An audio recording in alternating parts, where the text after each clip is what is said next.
Bom, pessoal, como é que vocês estão? Espero que esteja todo mundo muito bem, né? Lembrando que nessa época que a gente está, é sempre bom vocês lembrarem de todos aqueles... a questão da higiene, de lavar as mãos, de usar o álcool. Quando você for sair de casa, se precisar sair de casa, usar sempre a máscara. Não vamos ficar dando bobeira para quando chegar o momento da gente voltar para a escola mesmo, que esteja todo mundo bem. Meu nome é Fabrício e sou professor de História. O assunto que vamos estudar agora é a cultura da paz. Ao longo de várias aulas, nós vamos pegar esse tema principal e pensar sobre ele sob vários pontos de vista, relacionando com vários assuntos diferentes. O professor de Geografia vai nos ajudar a pensar sobre ele e a professora de Português também. Hoje, nessa aula agora, vamos trabalhar a ideia de cultura da paz sobre o ângulo da história, certo? Bom, eu queria que pensássemos o tema de duas maneiras diferentes. Acompanhe comigo na tela. Cultura da paz em dois sentidos: para o mundo e para as pessoas. Esses dois pontos, vamos ver o primeiro. Cultura da paz para o mundo. Quando a gente pensa nos países, quando a gente pensa na relação que existe entre os países atualmente, será que a gente pode dizer que existe uma cultura da paz entre eles? Será que a gente pode dizer que no mundo de hoje existe uma harmonia entre os países? Um ponto que a geografia ensina muito bem para a gente, que a gente vai fazer uma assimilação junto da nossa aula de história, é de que existe uma grande divisão entre os países atuais. Países, por um lado, que são ricos, que são industrializados, que vendem produtos de alta tecnologia, para países que são mais pobres, que vivem principalmente da produção agrícola, vendem produtos de matéria-prima mais baratos, como minério, couro, carne, algodão, para esses países mais ricos. Então a gente tem uma divisão do mundo hoje que ela é bem desigual economicamente, o que faz gerar uma desigualdade muito grande. E essa desigualdade, muitas vezes, acaba gerando conflitos, violência. Esse é o primeiro ponto, então, que a gente vai ver no sentido de cultura da paz para o mundo, na relação entre os países. O segundo sentido é o que essa frase aqui indica: cultura da paz para as pessoas. Para as pessoas no sentido de que a relação mais próxima de pessoas concretas, uma relação mais harmônica, uma relação de que todos contribuem para o bem comum, sem tanta violência, sem tanto conflito. Primeiro nós vamos ver essa parte global para o país e depois mais de perto, especificamente para o Brasil, nessa parte de cultura da paz no sentido para as pessoas. Vamos pensar no Brasil, nas pessoas do Brasil. Diz a lei que todos os cidadãos são iguais e devem ser tratados igualmente, não é? Mas eu acho que vocês vão concordar comigo quando eu digo que algumas pessoas sofrem mais violência do que as outras, não é? É violência física mesmo, porque moram em áreas com menos segurança, mas também violência de ser tratado como uma pessoa pior, com menos acesso à saúde, às escolas, à justiça, sofrem mais preconceito, são mais maltratadas. Dá para entender o sentido que eu estou dando para a cultura da paz nesse ponto? Envolve as pessoas serem tratadas com mais igualdade para que realmente a gente consiga viver em paz uns com os outros. Pegaram o assunto da aula? Então vamos começar.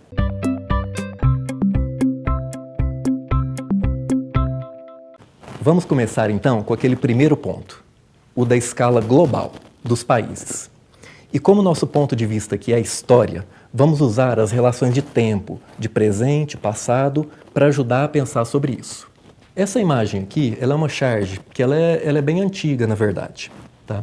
Ela foi desenhada por volta do ano 1900. E ela está se referindo a alguma coisa que aconteceu lá na China. Vamos observar alguns detalhes dela que vocês vão conseguir entender melhor.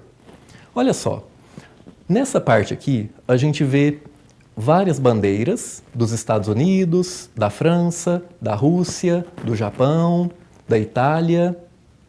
Do lado de cá, a gente vê um homem que está representando esses países da bandeira lá atrás. Aqui você tem alguns soldados desses países das bandeiras. Do lado de cá, você tem um chinês. E esse chinês também está liderando soldados. Ou seja, está tendo uma guerra aqui embaixo. Uma guerra entre a China e Estados Unidos, aliado à Rússia, à França, ao Japão, à Itália, vários países. Agora dê uma olhada que interessante aqui nessa parte de cima. Do lado esquerdo, este daqui, ele é Confúcio, que ele é um filósofo chinês muito importante, que através das ideias dele surgiu uma religião que ela é muito forte no Japão, na China, na Coreia, em todo o Sudeste Asiático até hoje, que é o confucionismo. Ao lado dele, acho que vocês vão reconhecer mais facilmente essa figura, que é Jesus, né? Que é uma figura muito importante em todos os países ocidentais do mundo até hoje, e a partir dele surge a grande religião que é o cristianismo. Agora observem, os dois aqui estão dando as mãos, né? E os dois estão olhando para o que está acontecendo lá embaixo. Os dois estão olhando para aquela guerra que está acontecendo entre os chineses e os países ocidentais, que são aqueles países industrializados que a gente estava mencionando. Pelo jeito que eles estão aqui, parece que eles estão gostando do que eles estão vendo, da guerra entre os povos. Parece que não, né? E se a gente olhar lá na parte de baixo, está escrito o que eles estão pensando, o que eles estão falando uns para os outros. Aqui eles estão falando: será que os nossos ensinamentos foram todos em vão? Quer dizer, será que eles não entenderam nada do que a gente falou? Tanto os ocidentais, será que não entenderam nada do que eu, Jesus, estava falando, e o Confúcio? Será que os chineses não entenderam nada do que eu estava falando para eles fazerem guerra desse jeito? Essa charge, ela estava se referindo a quê? Ela foi feita em uma época do finalzinho do século XIX, em que os Estados Unidos, a Inglaterra, a Itália, a França, a Alemanha e o Japão eram países que estavam se industrializando. Na época em que começou a surgir aquela divisão entre países ricos, produtores de tecnologia, e países pobres, produtores de matéria-prima para poder abastecer esses países ricos. Isso está acontecendo nesse momento da charge. Só que essa divisão entre países industrializados e países produtores de matéria-prima, isso não foi uma escolha de cada povo. Não aconteceu assim: eu quero que o meu país ele seja um produtor de algodão, eu não quero que ele seja industrializado. Não foi assim. Essa divisão que existe até hoje, como a gente estava comentando, ela aconteceu por meio de violência e guerra. Com os países industrializados, que são esses que estão sendo representados aqui, que a gente viu, eles efetivamente invadem outros territórios, como territórios da Ásia, como é o exemplo da China que a gente estava falando, e também territórios da África, exatamente para transformá-los em produtores de matéria-prima para a sua indústria. Foi uma divisão que a gente está falando, então, através de muita violência, o que vai ser o oposto daquela cultura da paz que a gente estava falando. E a gente está falando de uma violência e de uma desigualdade bem real, bem visível, como fatos documentados mesmo. Como um exemplo dessa concretude, dessa falta de cultura de paz entre os países, vamos ver algumas fotografias desses eventos da China. Então, acompanha comigo essas fotografias. Nessa primeira fotografia, então, a gente percebe vários soldados. Isso aqui já é em território chinês, só que não são soldados chineses, são soldados daquela aliança Itália, Estados Unidos, França, Rússia, para invadir a China e forçar a venda daquelas matérias-primas. E forçar com que os chineses comprassem os produtos industrializados desse país, daqueles países, melhor dizendo. A quantidade de soldados era muito grande que eles enviaram até a China. Por quê? Porque o lucro seria muito grande ao conquistar aquele país. Na segunda imagem, a gente consegue perceber um detalhe aqui que ele é bem importante. Reparem que os soldados também são soldados dos países que vão invadir a China, que estão invadindo a China, e eles estão em território chinês. Só que eles estão embarcando num trem. E daí? O que tem esse detalhe? Tem esse detalhe por uma questão muito importante. Quando Estados Unidos, França, Alemanha, Itália, por exemplo, chegavam em territórios africanos, territórios asiáticos, é claro que eles não chegavam falando que estamos aqui para dominar o seu país, estamos aqui para fazer guerra. Claro que não. A grande justificativa naquele momento, naquele começo do século XX, finalzinho do século XIX, era de que eles estavam levando o progresso para a Ásia, para a África. Então, por exemplo, eles convenciam os governantes locais de que era bom que eles aceitassem, por exemplo, os novos meios de transporte. No caso daquela época, a locomotiva a vapor. Então, nós estamos aqui para ajudá-los, chineses. Então, deixe-nos construir uma linha de trem que vai trazer o progresso para o seu país. Só que essas mesmas linhas de trens que eram construídas na China, no nosso exemplo, foram utilizadas depois para transportar os soldados que iam lutar contra os próprios chineses para o interior do território. Terceira imagem, então. Nessa terceira imagem, novamente a gente vê aqueles soldados, só que com um detalhe. A gente vê o tipo de armamento que eles estão, é um tipo de armamento com armas de fogo de que os chineses ainda não tinham.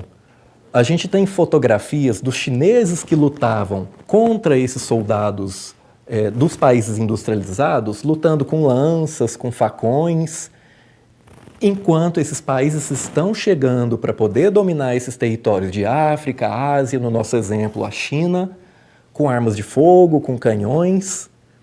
A próxima imagem dá para ter uma noção um pouquinho melhor disso que eu estou falando. Aqui a gente tem um soldado, provavelmente esse é um soldado italiano. Tentem reparar aonde ele está. Ele está num forte chinês, aqui ao fundo está o mar. Era aquelas fortalezas, não sei se vocês já viram em cidades de praia ou então em filmes, que eles montam aqueles fortes perto do mar para tentar impedir os navios estrangeiros que estejam tentando atacar. Aquele forte ele tem canhões para tentar defender o território perto do mar. Aqui é um lugar desse, mas é um lugar desse que os chineses montaram para tentar defender seu território, só que o fato desse soldado estar aqui, não chinês, já indica que ele foi dominado, esse forte. É um forte chinês que já foi derrotado. Reparem aqui o buraco da bala, o buraco da bomba de um navio ocidental que atacou esse forte. Tá? A gente está falando, então, de uma diferença tecnológica muito grande entre os países que foram invadidos e esses países ricos industrializados que estavam atacando. Nessa última imagem que a gente vai ver nesse momento aqui, a gente consegue perceber o tipo das bombas, dos mísseis que eram utilizados nos navios de guerra para poder atacar as cidades portuárias, as cidades perto do mar chinesas, e assim conseguir mandar aquelas tropas invasoras através das linhas de trem, por exemplo, para o interior do território e terminar de ocupar os países. Os chineses, os asiáticos como um todo, os africanos, que também passaram pelo mesmo processo, não tinham esse tipo de tecnologia, que era a tecnologia de guerra mais avançada que a gente tinha naquele momento. Conseguiram entender essas imagens e a relação que a gente está fazendo com no caso, uma falta de cultura de paz entre os países, que vai levar a essa diferenciação muito grande de industrializados e países pobres que a gente tem hoje em dia? A situação mundial hoje que a gente tem está surgindo exatamente naquele momento do finalzinho do século XIX e do começo do século XX. E essa cultura de violência que a gente está falando entre os países, isso é muito importante, se traduz em uma cultura de violência entre as pessoas de verdade. Nesse exemplo, com a maioria das pessoas da China sendo inferiorizada pelos vencedores em situação, no fim das contas, os chineses, de grande pobreza. Vamos acompanhar mais algumas imagens para a gente poder passar desse campo global entre os países para a realidade mais concreta das pessoas de verdade. No caso, estamos ainda com o tema da China. Observem essa imagem aqui.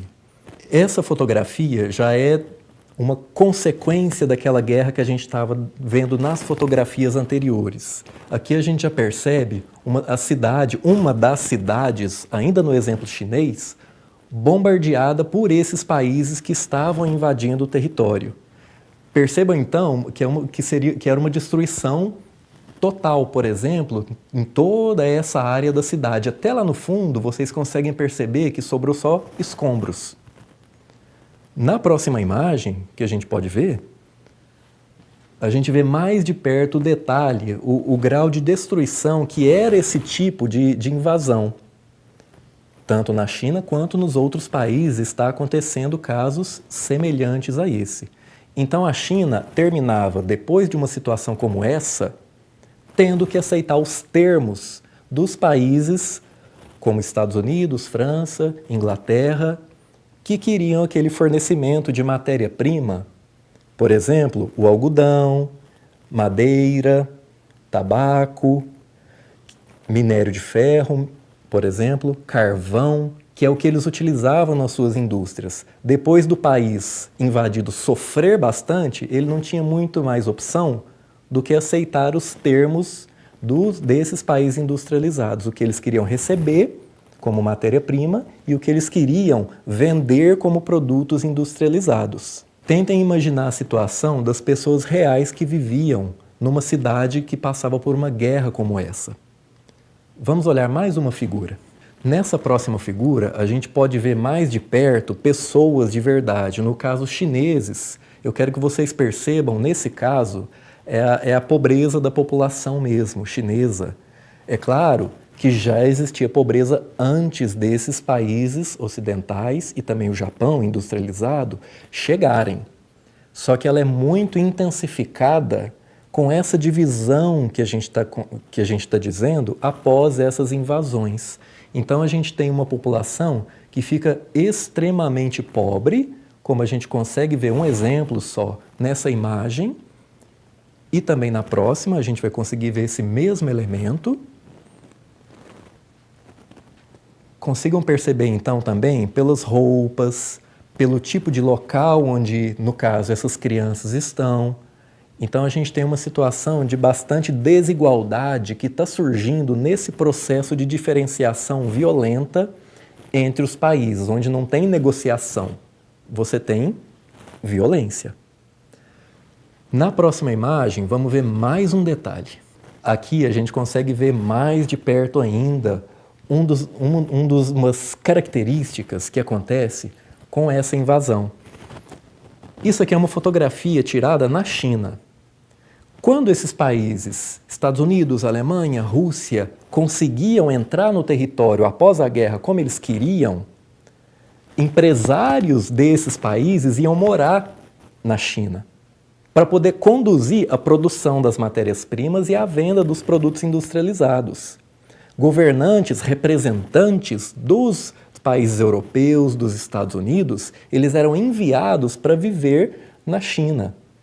E o que acontecia? Com aquela população local que estava reduzida a uma situação de pobreza e, em grande parte, miséria mesmo, eles se tornavam empregados nas casas desses representantes comerciais dos países que invadiram e desses representantes do governo. Aqui a gente vê um exemplo de provavelmente um inglês, nesse caso dessa fotografia específica, de acordo com o arquivo de onde eu tirei ela, e aqui os empregados chineses que trabalham como empregados pessoais mesmo, mordomos, empregados domésticos, desse inglês no caso, aqui.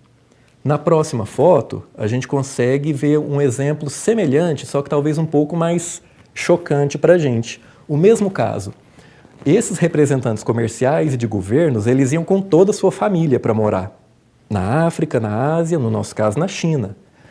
Aqui no caso, a gente tem uma mulher de um desses representantes que foi com o marido, com toda a sua família, e reparem o que está acontecendo aqui. Ela está sendo carregada na sua cadeira, numa liteira, né, por empregados chineses.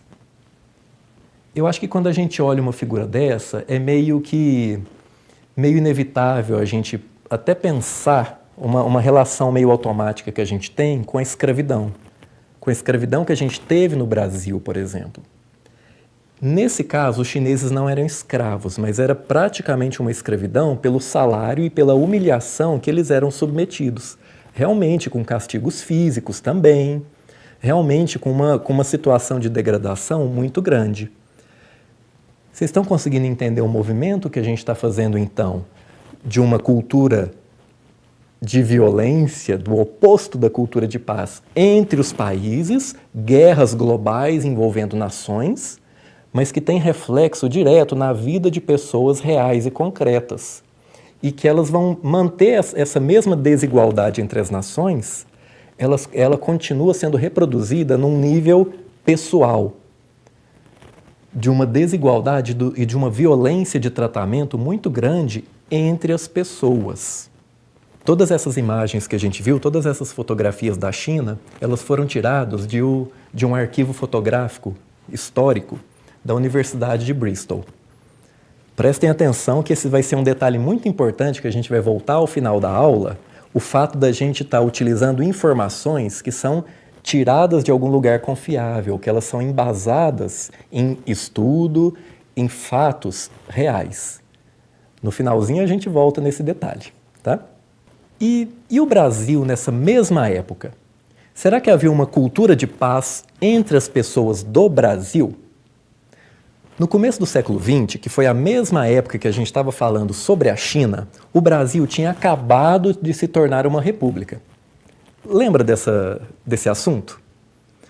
Uma república é um governo onde tem um presidente e não mais um rei como o Brasil tinha antes. Lembra que o Brasil teve 2 reis, 2 imperadores, só que o império acaba com a proclamação da república.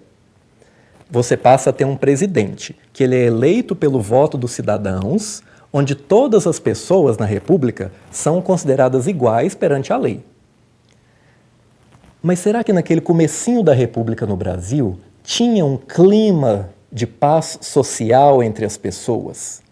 Esse tratamento entre as pessoas naquela época no Brasil era realmente igualitário quanto era para ser numa república? Porque república significa coisa do povo e todos são iguais perante a lei numa república. Não é assim? Para poder falar agora mais próximo das pessoas do Brasil, ao invés de fotografias, agora vamos usar um outro meio para conseguir informações sobre aquela época, para tentar responder essas perguntas que eu acabei de fazer.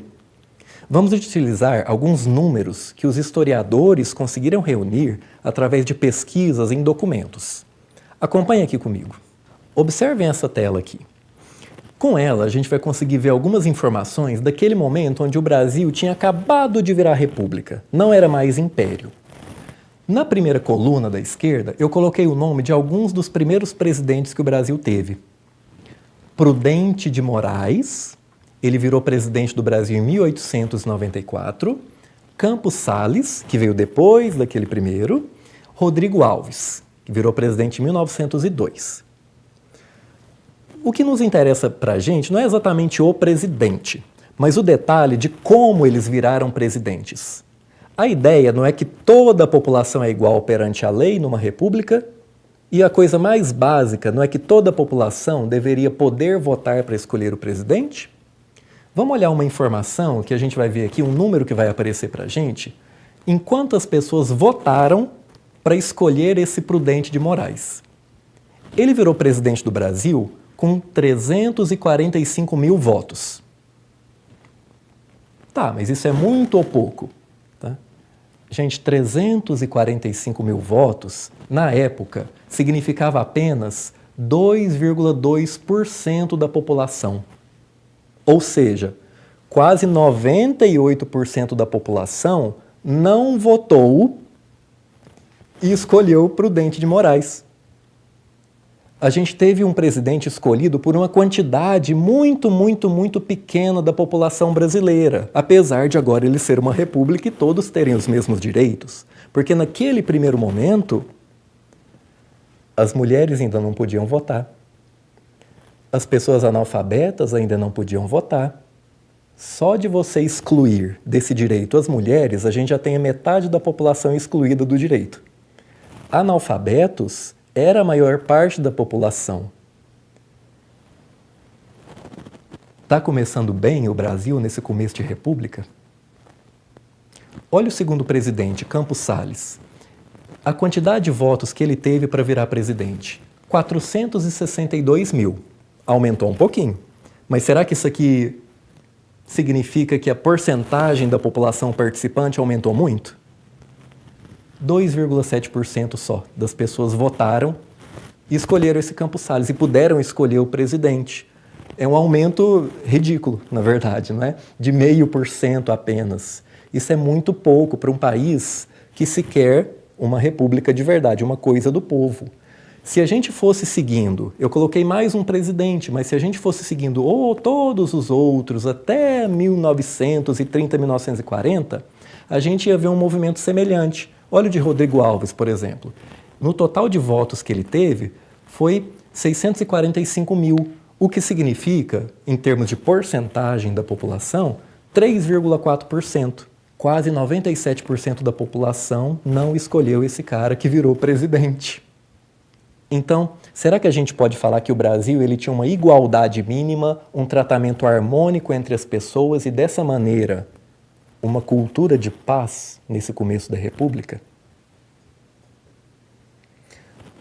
Vamos observar agora um segundo e última característica do Brasil daquele tempo para a gente poder entender a situação que a gente tinha. Olha só agora. Eu coloquei aqui para vocês, na primeira coluna, uma situação de homens livres, mulheres livres. Homens escravos, mulheres escravas. Os números que a gente vai ver agora aqui é do finalzinho do Império. Está virando república. Então, os números que apareciam aqui, eles ainda permanecem quando o Brasil se torna um país com presidente. Olha, vamos ver a quantidade de pessoas que eram alfabetizadas naquele momento. Os homens livres, quer dizer, aqueles homens que não eram escravos no Brasil, que eram alfabetizados no país, eram 1.012.630 homens. O Brasil, naquela época, ele tinha mais ou menos 9 milhões de habitantes, tá? Apenas 1 milhão de homens eram alfabetizados. E quantos homens livres eram analfabetos? Não puderam estudar nada. Mais de 3 milhões de homens livres eram analfabetos, ou seja, 76% dos homens livres não puderam estudar de maneira nenhuma e não sabiam ler nem escrever. É uma quantidade, 76%, muito grande. Lembrando que depois, na República, esses analfabetos são proibidos de votar. Agora, adivinha a situação das mulheres. Olhem só. As mulheres livres alfabetizadas, 550 mil. Praticamente a metade dos homens livres é que a gente tem de mulheres alfabetizadas, que eram permitidas estudar. A quantidade de mulheres analfabetas que a gente tinha naquele momento era mais ou menos 3.500.000. 87% das mulheres livres eram analfabetas. Por que essa grande quantidade de analfabetismo no Brasil daquele momento? Porque você não tinha escola pública. Os únicos que aprendiam alguma coisa eram as crianças que tinham pais com dinheiro para pagar professores particulares que ensinavam em casa, ou algumas pequenas academias que também eram pagas. Academias em sentido de escola, pagas. Se para os homens a gente já percebe por essa porcentagem que poucos tinham dinheiro para pagar um professor particular, para as mulheres, nem mesmo as filhas dos homens, dos fazendeiros ricos, era permitido estudar. Porque às vezes ele pagava um professor para o seu filho homem, mas não para a sua filha mulher. Por isso a gente vê essa diferença entre homens e mulheres tão grande em termos de alfabetização. Vamos olhar agora a situação da alfabetização dos escravos. Olha só, os homens escravos, 957 homens escravos no final do Império eram alfabetizados. Não eram 957 mil, não, eram 957 homens escravos que eram alfabetizados. E quantos analfabetos, homens escravos? Vamos olhar o número. 803.435 escravos, homens analfabetos, ou seja, 99% dos homens escravos eram analfabetos. Aqueles poucos que eram alfabetizados é porque eles tinham algum tipo de trabalho que demandava saber ler e escrever.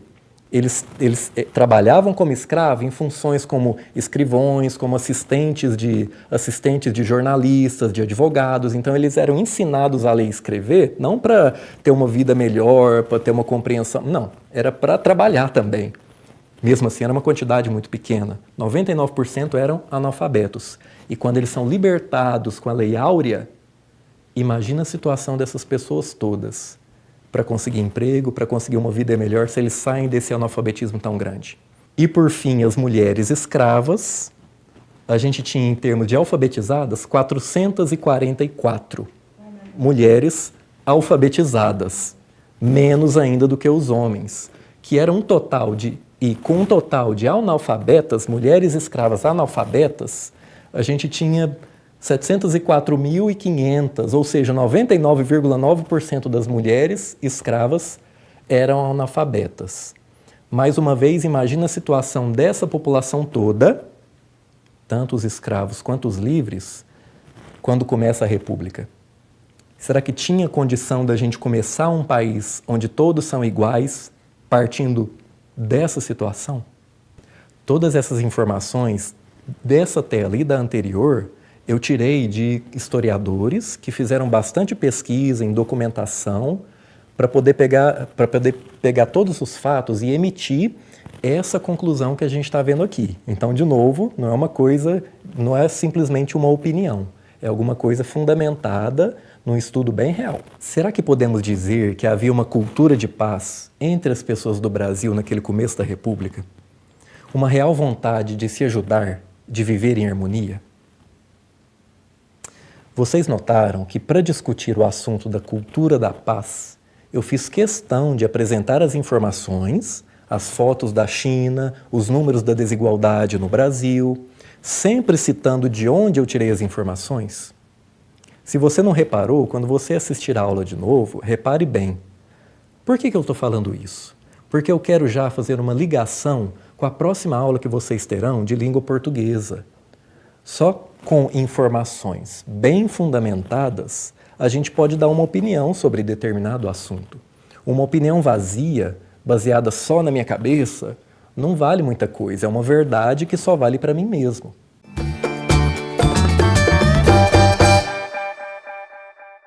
Agora, no fim da aula, com um pouco mais de informações, eu acho que você já consegue formular a sua opinião sobre o Brasil hoje. É um país onde podemos dizer que há uma cultura de paz entre as pessoas? Conseguiram compreender, então, o assunto dessa aula? Não esqueçam de fazer as atividades, entre na plataforma da Prefeitura, porque lá vocês vão conseguir aprofundar mais o conhecimento, fazer os exercícios, e os próximos professores de Geografia, de Português, vão conseguir aprofundar mais nesse tema geral que a gente está vendo de cultura da paz. Então, até a próxima aula. Até mais.